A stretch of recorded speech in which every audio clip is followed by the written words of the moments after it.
ఈ రాక్షసి నాతో కూడా పాపం చేయించింది. ఇప్పుడే కాదు, ఎప్పటికీ మా అమ్మ దేవత. నువ్వు నాతోనే ఉండాలి, నా బిడ్డగానే ఉండాలి.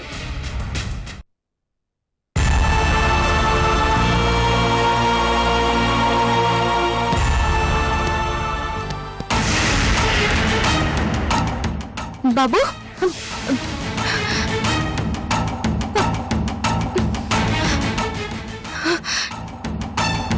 ఏమైపోయాడు? పక్కనే పడుకోబెట్టుకున్నానే. అత్తయ్య ఏమైనా తీసుకెళ్ళిందేమో. అత్తయ్య, అత్తయ్య, అత్తయ్య. నాకు నచ్చదు. అయినా కూడా మీరు ఎంత బాగా మాట్లాడారు తెలుసా? ఓ మై గాడ్, అసలు మీరు మాట్లాడుతుంటే నాకు ఇంకా వినాలనిపిస్తుంది. అది అంటే నీ పరిస్థితి ముడ్డి కింద టైం బాంబు పెట్టుకొని బ్రతుకుతున్నట్టు మాట నువ్వు. ఎగ్జాక్ట్లీ డూట్. మొన్నసారి షోలో ఉన్నాను, ఓ ఆంటీ ఫోన్ చేసింది. హాయ్ వేణు గారు, మీ యాంకరింగ్ ఎంత బాగుంటుంది బాబాయ్, నేను మీ ఫ్యాన్ అంది. తర్వాత ఏమని తెలుసా? నాకు 2 సంవత్సరాలు బాబు ఉన్నానండి, 2 గంటల నుంచి పడుకోవట్లేదండి, కొంచెం జోలపాట పాడండి అంది. ఎవరికి పుట్టాడు వాడు నేను జోలపాట పాడడానికి? నాకు పుట్టాడు. ఆ జోలపాట పాడుకొచ్చిన నన్ను పాడమండి. అత్తయ్య, అత్తయ్య, బాబు. ఏమైందమ్మా? ఎందుకంత టెన్షన్ గా ఉన్నావు? బాబు మీ దగ్గర కూడా లేడా అత్తయ్య? అదేంటి, నీ దగ్గర ఉండాలి కదా. లేడత్తయ్య. లేకపోవడం ఏంటి? ఎక్కడ పోతాడు? సరిగ్గా చూసావా? మొత్తం చూశాను అత్తయ్య. మీరు తీసుకొచ్చుకున్నారేమో అనుకున్నాను. లేదే, అసలు నేను మీ గది వైపే రాలేదు. మరి బాబు ఏమైపోతాడు? ఎగిరిపోతాడా? నా బాబు, బాబు, బాబు.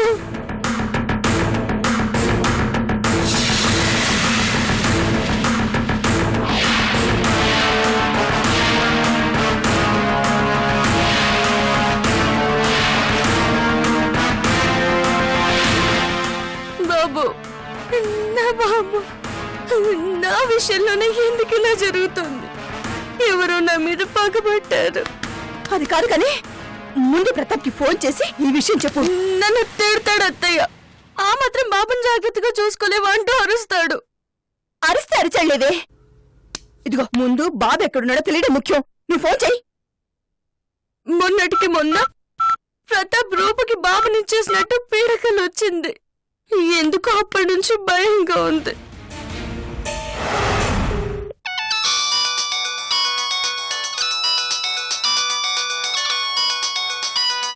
అత్తయ్య, కాల్ ఆన్సర్ చేయట్లేదు అత్తయ్య.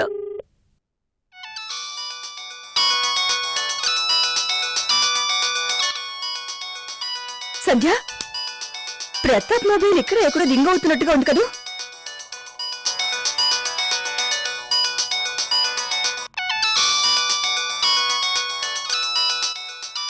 అవునత్తయ్య, ఇక్కడ వినిపిస్తుంది.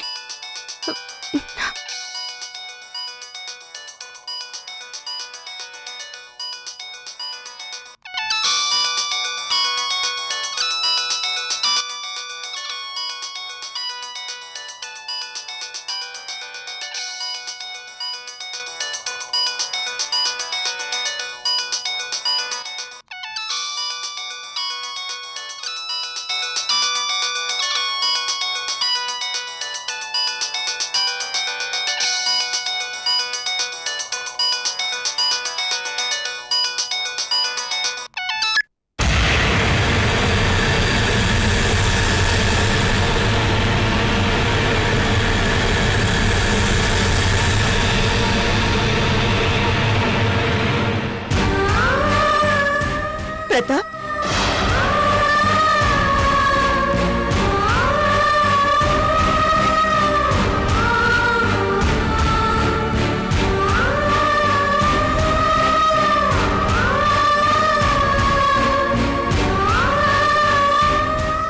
బాబు,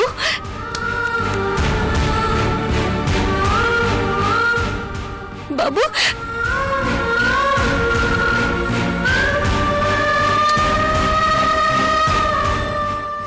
బాబు. నువ్వెప్పుడు వచ్చావురా? హాల్లోనే ఉన్నాను, కనపడలేదే.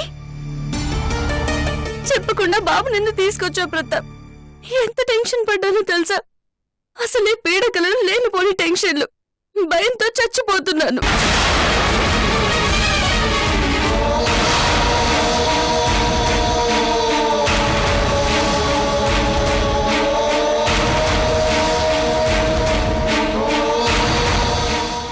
బాబు కనపడకపోయేసరికి ఒక్క క్షణం గుండాగినంత పనైంది. చెప్పి తీసుకెళ్లాలన్న కామన్ సెన్స్ కూడా లేదా?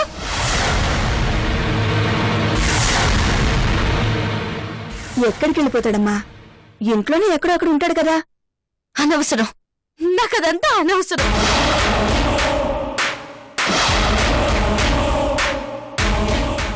ఎప్పుడు వీడు నా కళ్ళ ముందే ఉండాలి. ఎవరు తీసుకెళ్ళినా నాకు చెప్పే తీసుకెళ్ళాలి. అది రూల్, అంతే.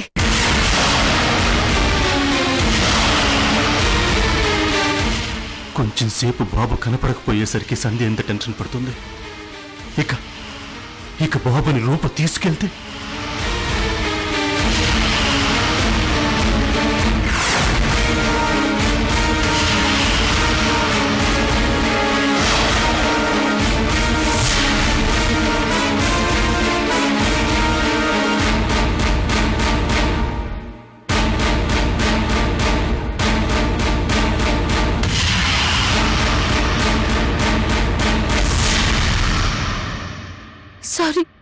సారీ ప్రతాప్.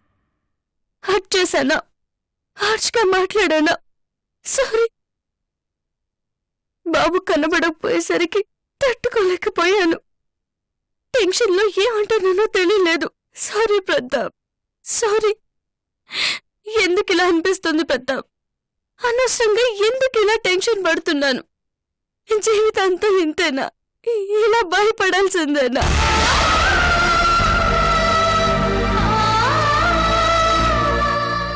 వాడు నీకు 1,00,000 సార్లు చెప్పాడు, భయపడాల్సిన పని లేదు. ఒక్కసారి బాబు అనాథాశ్రమం చేరాడంటే వాడికి ఎవరు లేనట్టేలే. కాని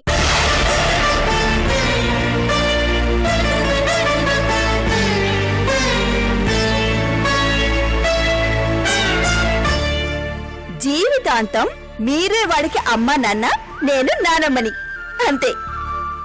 అంతే కదమ్మా?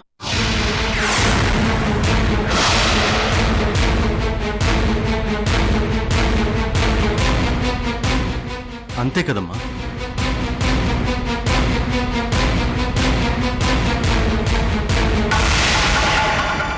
అంతే. ఇక నుంచేనా నువ్వు టెన్షన్ పడి మమ్మల్ని టెన్షన్ పెట్టడం ఆపుతావా? చూడు పాపం, నువ్వు పెట్టిన కంగారుకి ప్రతాప్ ఎంత డల్ అయిపోయాడో. రేయ్, బాబెక్కడికి పోడు, తీరిగ్గా ముచ్చట్లు చెప్పుకుందు గాని వెళ్ళి ఫ్రెష్ అప్ అవ్వు, వడ్డిస్తాను. బాబుకి పాలు పట్టించే టైమైంది, పదా రమ్మా.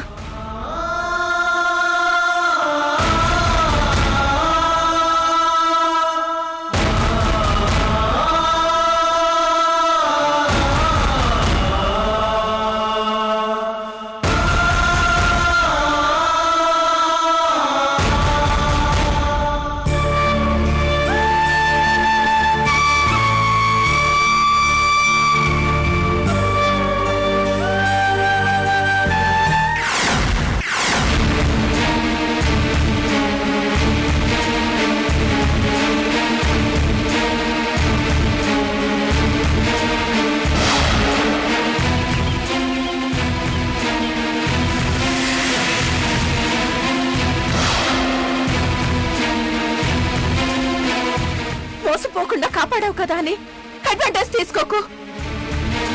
పనికిరాని సలహాలు ఇవ్వకు. Mind your own business. Get last.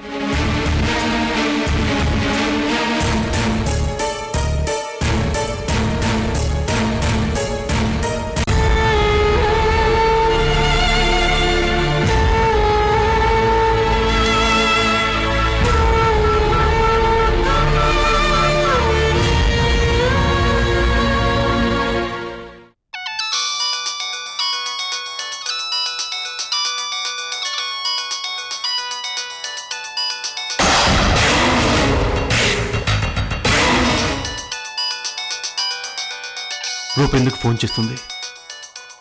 మా దగ్గరుంది తన బాబే అని తెలిసిపోయిందా? వెంటనే బాబుని తీసుకొచ్చమ్మని అడగటానికే ఫోన్ చేస్తుందా?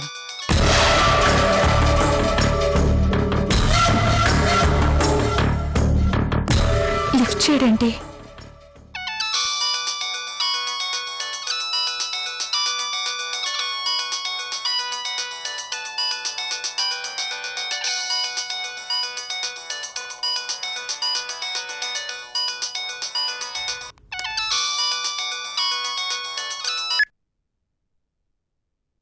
హలో హలో ప్రతాప్, నేను రూపని. చెప్పు. అసలు విషయం చెప్పే ముందు నీకు సారీ చెప్పాలి. ఎందుకు? మార్నింగ్ నీతో చాలా హార్ష్గా మాట్లాడాను.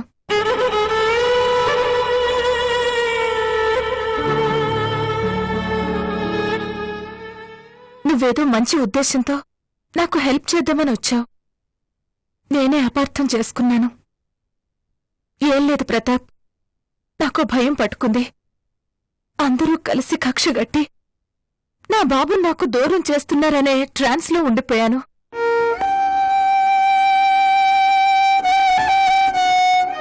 ఆల్మోస్ట్ నా బాబు నా చేతికొచ్చాడనే ఆనందంలో ఉన్నప్పుడు నువ్వు ఎంక్వైరీ చేస్తుంటే ఇరిటేషన్ వచ్చింది. నా గురించే అలా చేస్తున్నావని ఆలోచించకుండా నోటికొచ్చినట్టు మాట్లాడి నిన్ను హర్ట్ చేశాను.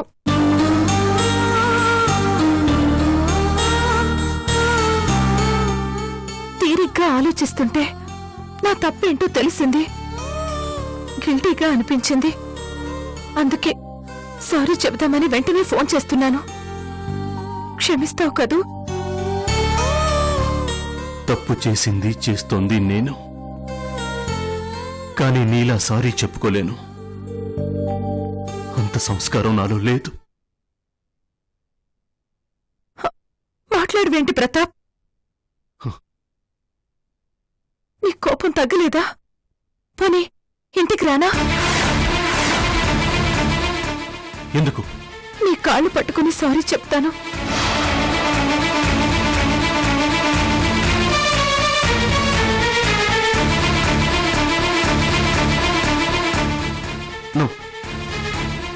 నాకేం కోపం లేదు. ప్రతాప్, నువ్వు రాబట్టే పెద్ద ప్రమాదం తప్పింది. ఎవరి బిడ్డనో నా బిడ్డ అనుకుని ఇంటికి తెచ్చేసుకునేదాన్ని. ఆ తర్వాత నిజం తెలిస్తే ఎంత ఇబ్బంది పడాల్సి వచ్చేది. బిడ్డ తాలూకు ఎవరు ఉండేవాళ్ళు కాదు. బిడ్డను ఏం చేయాలో తెలిసేది కాదు. ఎవరి బిడ్డనో తెలిసి మన దగ్గర ఉంచుకోవడం, పెంచుకోవడం పాపం కదా.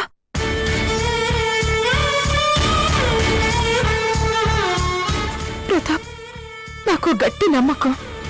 అదేంటో తెలుసా? నా బాబుని అడాప్ట్ చేసుకున్న వాళ్ళు ఖచ్చితంగా మంచివాళ్లే అయ్యుంటారు. నేనే ఆ బాబు కన్న తల్లిని అని తెలిస్తే నిమిషం కూడా ఆలోచించకుండా బాబుని నా చేతుల్లో పెడతారు.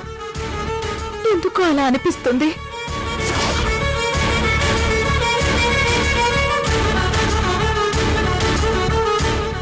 కానీ ప్రాబ్లం అలా ఒకటే. నా బాబుని దత్తత తీసుకున్న వాళ్ళెవరో తెలియటం. వాళ్ళ అడ్రస్ దొరికితే నా ప్రాబ్లం సాల్వ్ అయిపోతుంది.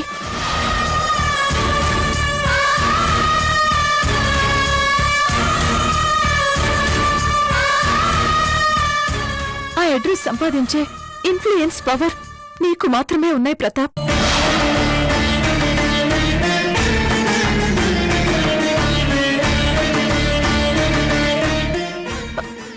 నా ముఖంలో సంతోషం చూడు నీకిష్టం లేదా? సంధ్యలాగే నేను అమ్మ అని పిలిపించుకోవడం నీకిష్టం లేదా?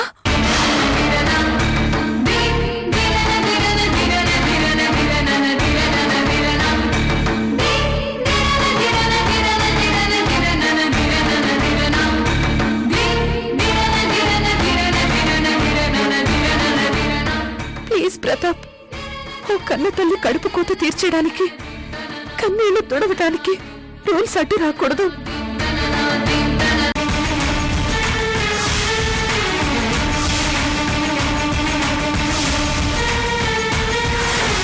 పెద్ద మనసుతో ఆలోచించు. మనసున్న మనిషిగా ఆలోచించు. ఈ చిన్న హెల్ప్ చేసి పెట్టు. అనాథాశ్రమం వాళ్ళని పర్సనల్ గా రిక్వెస్ట్ చేసి నా బాబుని అడాప్ట్ చేసుకున్న వాళ్ళ డీటెయిల్స్ తెలుసుకుని చెప్పు. నా బాబుకి నీ పేరు పెట్టుకుంటాను.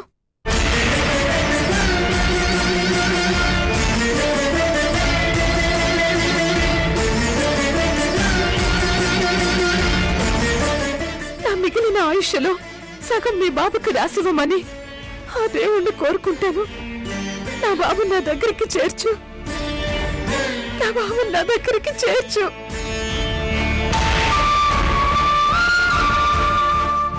చేర్చు ప్రతాప్.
కాళ్ళు పట్టుకుంటానంటూ బ్రతిలాడావు కదా, ఏమన్నాడు ప్రతాప్?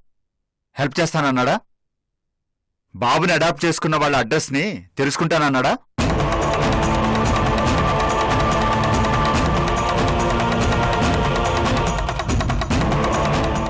ఏమన్నాడమ్మా? చెప్పింది మౌనంగా విన్నాడు. రెస్పాన్స్ ఇవ్వలేదు. దాని అర్థమేంటి? నేను హెల్ప్ చేసేది లేదు, నీ చావు నువ్వు చావనేగా? అలా అనలేదు తాతయ్య. ఆ మౌనానికి అర్థం అదే. గుండెలు పగిలేలా ఏడుస్తూ హెల్ప్ చేయమంటూ నువ్వు రిక్వెస్ట్ చేసినా కనీసం ఓదార్పుగైనా నీకు ధైర్యం చెప్పకుండా నువ్వు చెప్పిందంతా హరికథలా విన్నాడంటే ఏమనుకోవాలమ్మా? మర్చిపోమ్మా, ప్రతాప్ను మర్చిపో. ఆయన మీద ఆశలు పెట్టుకోకు. నీకు హెల్ప్ చేయడు, నీ గురించి పట్టించుకోడు. లేదు తాతయ్య, ప్రతాప్ అలాంటి వాడు కాదు. నా వెల్ విషర్, శ్రేయోభిలాషి. మొదటి నుండి ప్రతి విషయంలోనూ నాకు అండగా నిలబడ్డాడు. ప్రతాప్ వల్లే కదా ఈరోజు మనం మోసపోకుండా ఎవరి బాబునో మన బాబాని తెచ్చుకోకుండా బయటపడ్డాం. మనం అడక్కపోయినా తనంతట తానుగా హెల్ప్ చేశాడు. ఒప్పుకుంటానమ్మా, మనం మోసపోకుండా హెల్ప్ చేశాడు. ఇక్కడితో మన ప్రాబ్లం సాల్వ్ అవ్వలేదు కదా, మన సమస్య తీరిపోలేదు కదా, నీ బాబు దొరకలేదు కదా, మరి పట్టించుకోడా? శ్రేయోభిలాషి అన్నవాడు వచ్చి నీ కన్నీళ్లు తోడవడా? నీ బాబుని తీసుకొచ్చే బాధ్యత నాది అంటూ మాటివడా? మాటివ్వనంత మాత్రాన హెల్ప్ చేయడు అనుకోవడం ఎందుకు తాతయ్య? మనకు మాత్రం ప్రతాప్ తప్పితే అండగా నిలబడేవాళ్ళు ఎవరున్నారు చెప్పు? దేవుడు, దేవుడున్నాడు. మనుషులెవరిని నమ్ముకోకు, రాతి గుండెలు. నీ బాధను ఎవరు అర్థం చేసుకోరు, నీ గురించి ఎవరు పట్టించుకోరమ్మా. తాతయ్య, మంచివాడిగా నటిస్తూ దరిద్రుడు ఆ అనాథ శరణాలయం వాచ్మెన్ నమ్మించి ఎలా మోసం చేయబోయాడో చూడు. వాడెవడు దగులుబాచి డబ్బు కోసం కన్నబిడ్డను అమ్ముకోవటానికి సిద్ధపడ్డాడు. మనం ఇలాంటి మనుషుల మధ్య బ్రతుకుతున్నామమ్మా. సముద్రంలో మునిగిపోయేవాడికి చీపురు పుల్ల దొరికినా అదే పెద్ద ఆసరా అనుకుంటాడు. మనం ప్రస్తుతం అలాంటి పరిస్థితుల్లోనే ఉన్నాం. తాతయ్య, నా బాబు దొరకడంటావా? ఆశలు వదులుకోవాల్సిందేనంటావా? లేదమ్మా, అలా ఎందుకనుకుంటావు? దొరుకుతాడు, నీ బాబు తప్పకుండా దొరుకుతాడు. 9 నెలలు కడుపులో మోసావు, నీ రక్తమాంసాల్ని పంచిచ్చావు, నీ జీవితాన్ని పణంగా పెట్టి వాడికి జన్మనిచ్చావు. వాడు నీ ఆస్తి. నీకు తప్పితే వాడి మీద ఎవరికీ హక్కు లేదు, ఉండదు. ఎందుకో ఆ దేవుడు పరీక్ష పెడుతున్నాడు. నీ ఓపికని, సహనాన్ని పరీక్షిస్తున్నాడు. గెలుస్తావమ్మా.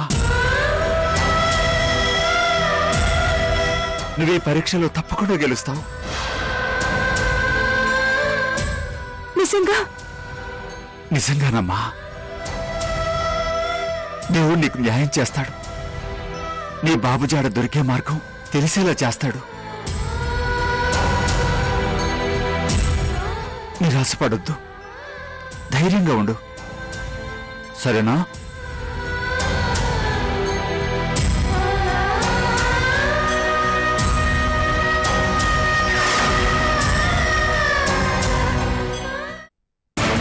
కళ్ళు తెరు.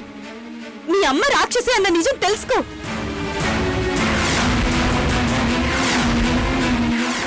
Will you please shut your